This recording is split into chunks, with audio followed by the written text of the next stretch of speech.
Pourquoi est-ce qu'il est important de lire des contes de fées, que ce soit pour les enfants ou pour les adultes?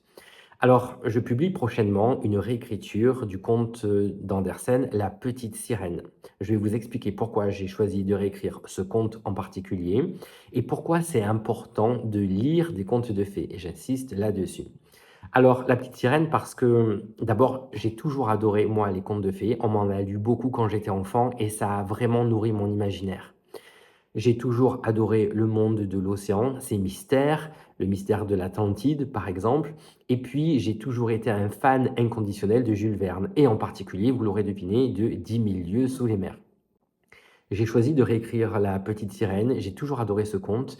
J'en ai fait un conte inquiétant avec de la romance, de la magie, de nouveaux personnages. La base est la même que celle du conte originel, mais j'en ai fait quelque chose de très différent. Vous verrez si ça vous intéresse. Alors pourquoi c'est important de lire des contes de fées? D'abord parce que les contes de fées permettent de résoudre des conflits psychologiques importants. À travers les figures du héros ou de l'antagoniste, l'enfant, alors parce que je parle de l'enfant en priorité, va projeter ses propres angoisses et les voir résolues au fil du récit. D'autre part, les contes, contrairement aux mythes qui finissent mal en général et qui sont cruels, enseignent des leçons morales et sociales importantes. Ces histoires montrent comment le héros va surmonter des épreuves grâce à des valeurs comme la bonté, la justice, le respect. Et donc, cela va permettre à l'enfant d'intégrer des normes sociales sur fond de structures narratives qui met en scène les luttes internes liées à la croissance.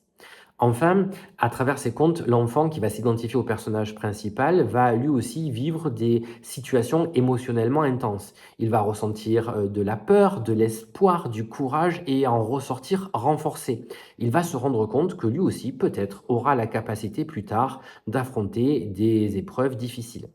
Et enfin, les contes sont pleins de symboles. Moi, j'en ai mis plein dans cette réécriture de La Petite Sirène. Et ces symboles représentent des dilemmes psychologiques.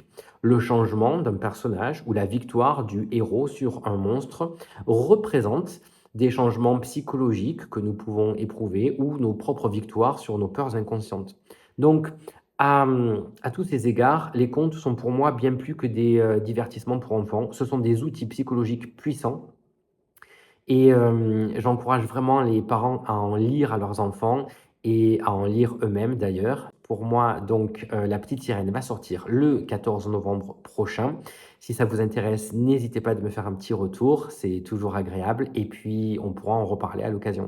Sur ce, je vous dis à très bientôt, prenez bien soin de vous et de votre enfant intérieur et je vous dis à très vite. Salut.